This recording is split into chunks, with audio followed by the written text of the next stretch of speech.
Oke, ada sekalian, untuk pertemuan yang ketujuh ini, mohon izin saya untuk sharing dulu ya.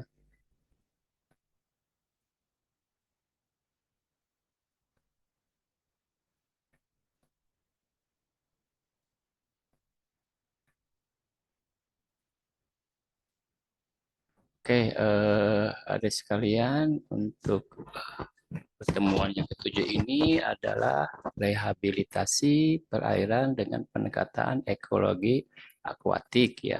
Dalam hal ini kita akan coba membahas tentang pemanfaatan penggunaan kelompok tanaman ya. Dalam hal ini ada beberapa kelompok tanaman yang kita bisa gunakan. Adalah tanaman tingkat tinggi, misalkan mangrove. Ada tanaman tingkat rendah, misalkan algae ya. Ada algae, ada makro, ada yang mikro algae gitu ya. Kemudian ada juga yang menggunakan dengan pendekatan jamur ya, atau misalnya dengan pikoremediasi. Nah ini adalah kita untuk pertemuan yang ketujuh ini gitu ya. Nah,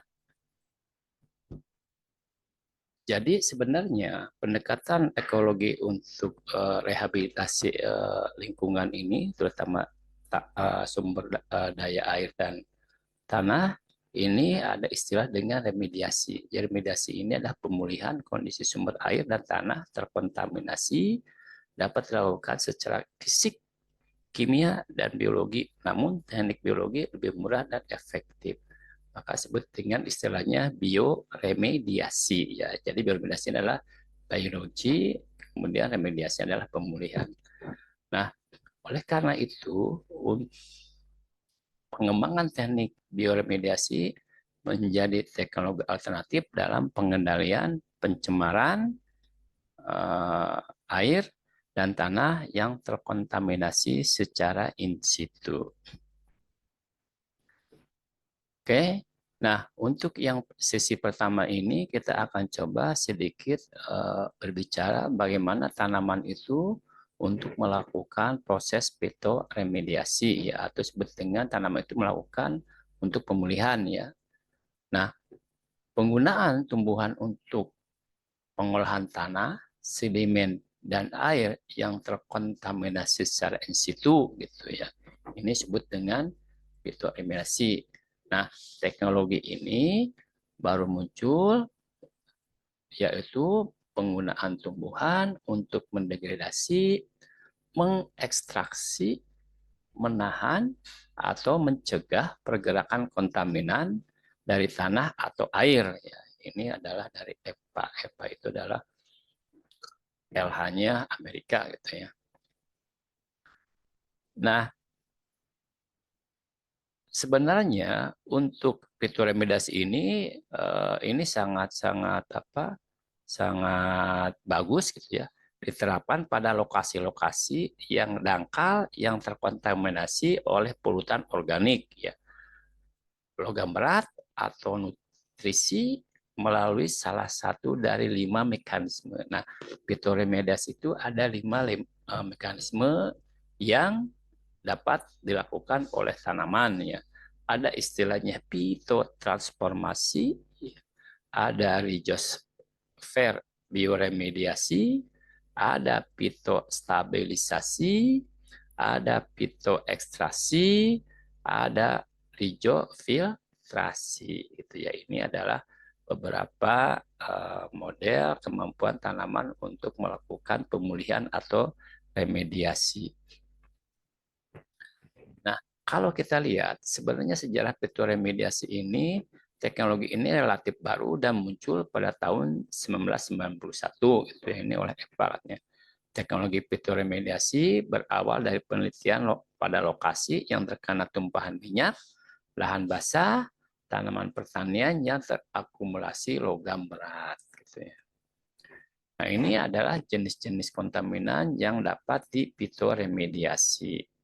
Contoh di sini adalah kelompok minyak ya. Ada petroleum hidrokarbon seperti bensin, tulen, etilen, benzen, kemudian ada silen, gitu ya, disebut dengan BTX. Nah, yang kedua ini adalah kelompok yang banyak digunakan untuk industri, ya, misalkan polycyclic aromatic hidrokarbon, ada PAHs gitu ya. Ada pentaklorofenol, ada poliklorinatid difenil atau PCB, ya. PCB ini ya kita banyak digunakan untuk sebagai perangkat untuk meletakkan peralatan elektronik gitu ya. Ini ya kita nggak bisa lepas dari penggunaan PCB gitu ya. Kemudian klorinatid alipatik, ya. Di sini ada trichloroethylene, tetrachloroethylene, dan tetrachloroethane. Ini sama industri juga. Ada buangan dari amunisi. Di sini contoh TNT, ya. Ada RDX, ya. Ini adalah bahan-bahan bom, ya. Kemudian ada juga dari metal, ya. Bisa besi, gitu ya. Bisa kadmium, zinc, arsen, krom, selenium. Kemudian yang keenam ini adalah buangan dari pestisida, ya, atau bisa juga berasal daripada runoff.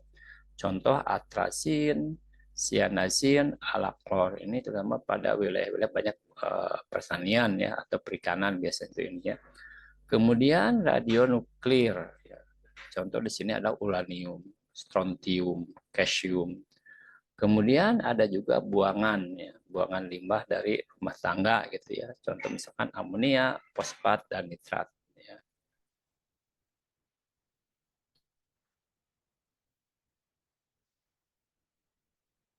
Nah, aplikasi fitur remediasi seperti apa? Jadi aplikasi fitur remediasi ini diklasifikasikan berdasarkan pemrosesan kontaminan.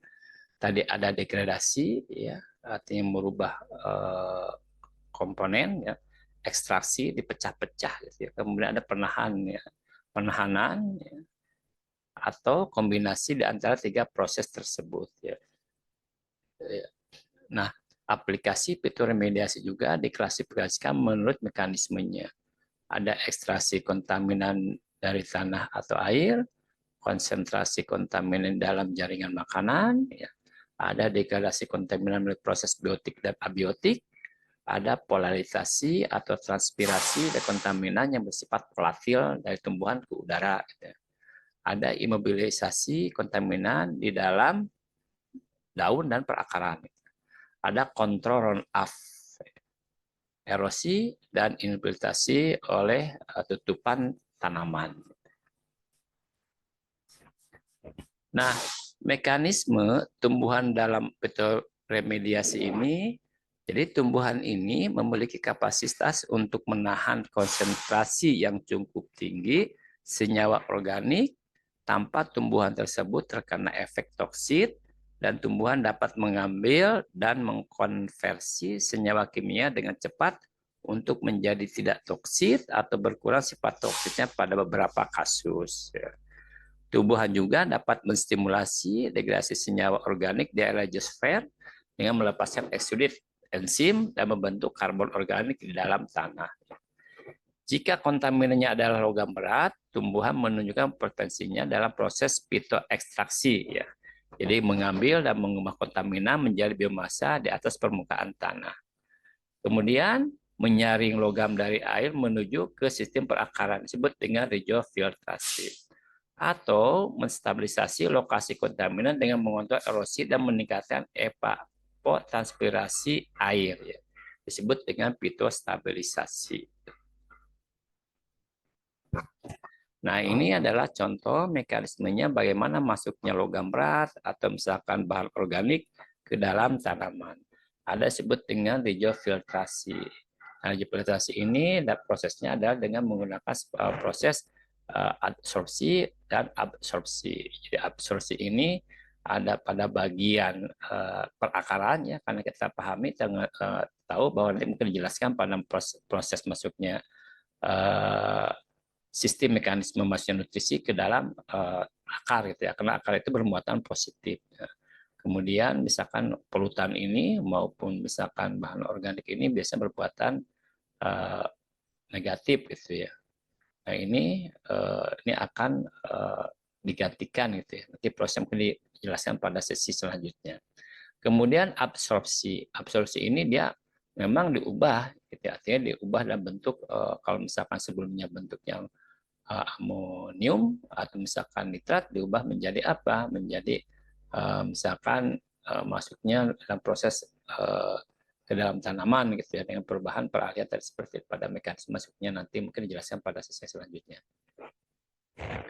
Nah, ada istilah dengan fitostabilisasi. Fitostabilisasi itu adalah bagaimana mengurangi ya, kelimpahan daripada bahan terkontaminan ini yang ada di bagian permukaan daripada akar tadi ya, karena akar itu misalkan tanaman itu bisa melakukan enzim tertentu sehingga mampu mengikat daripada logam-logam berat maupun bahan-bahan organik.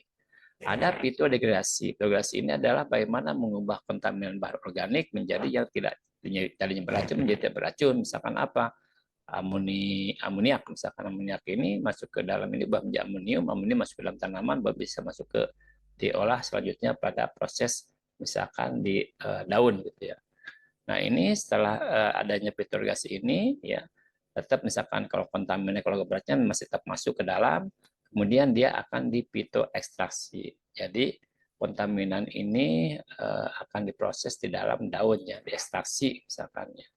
Kemudian ada fitodegradasi, artinya mengubah misalkan yang tadinya bahan-bahan organik, misalkan dari N, kemudian dari P, itu menjadi protein gitu ya, atau bisa menjadi bentuk misalkan buah-buah, bahkan ini ada banyak mengandung protein gitu ya, atau bisa saja dalam bentuk apa, dalam bentuk karbohidrat misalkan ya.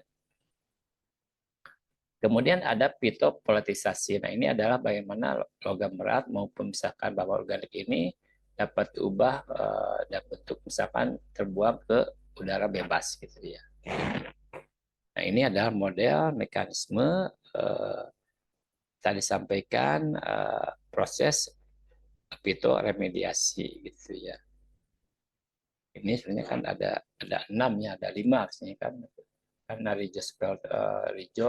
filtrasi. Oke, nah kelebihan fitoremediasi ini adalah biaya efektif, artinya murah gitu ya. Ini contoh misalkan hasil penelitian Darlene Bader. Bader ini pesat lingkungan dari Angkatan Perang Amerika ini melaporkan bahwa proses anaerobik dan aerobik di lahan basah buatan dengan menggunakan rumput kenari sukses menurunkan TNT dengan biaya 30% lebih rendah daripada penggunaan perlakuan galur aktif karbon. Jadi daripada menggunakan bahan kimia justru lebih murah 30% gitu ya. Kemudian kedua ini punya keunggulan estetika, artinya enaklah dipandang gitu. Tanaman kan misalkan segar bagus gitu ya. Kemudian dapat diaplikasikan dalam jangka panjang. Tanaman kan bisa berumur panjang. Kemudian praktis ya. Namun di samping ada kelebihan, ya ada juga misalkan kekurangannya apa, atau keterbatasan lah, bukan kekurangannya. Nah, keterbatasan di sini adalah masalah regulasi atau aturan undang-undang yang mengatur tanaman digunakan sebagai fitoremediasi. Bukan waktu yang dibutuhkan lama untuk menurunkan konsentrasi pencemar sampai batas yang ditetapkan. Kemudian kontaminan berpotensi mencemari tumbuhan dan mengalir dalam rantai makanan. Kemudian kesulitan menumbuhkan dan merawat tumbuhan pada lokasi yang terkontaminasi polutan yang bersifat toksik. Kan sudah untuk masuk ke lokasi tersebut ya, kalau tidak menggunakan peralatan yang safety. Nah, tujuan fitoremediasi ini adalah melindungi kesehatan manusia dan kesehatan lingkungan dari risiko kontaminasi oleh senyawa-senyawa berbahaya dengan menggunakan teknologi inovatif seperti fitoremediasi yang lebih efisien dalam membersihkan kontaminan di lokasi yang terkontaminasi. Oke, mungkin itu adik-adik untuk pertemuan sesi pertama ini adalah mengatakan bagaimana proses yang dikatakan dengan fitoremediasi. Mungkin ada pertanyaan, silahkan adik-adik sebelum kita dilanjutkan untuk materi selanjutnya. Silahkan.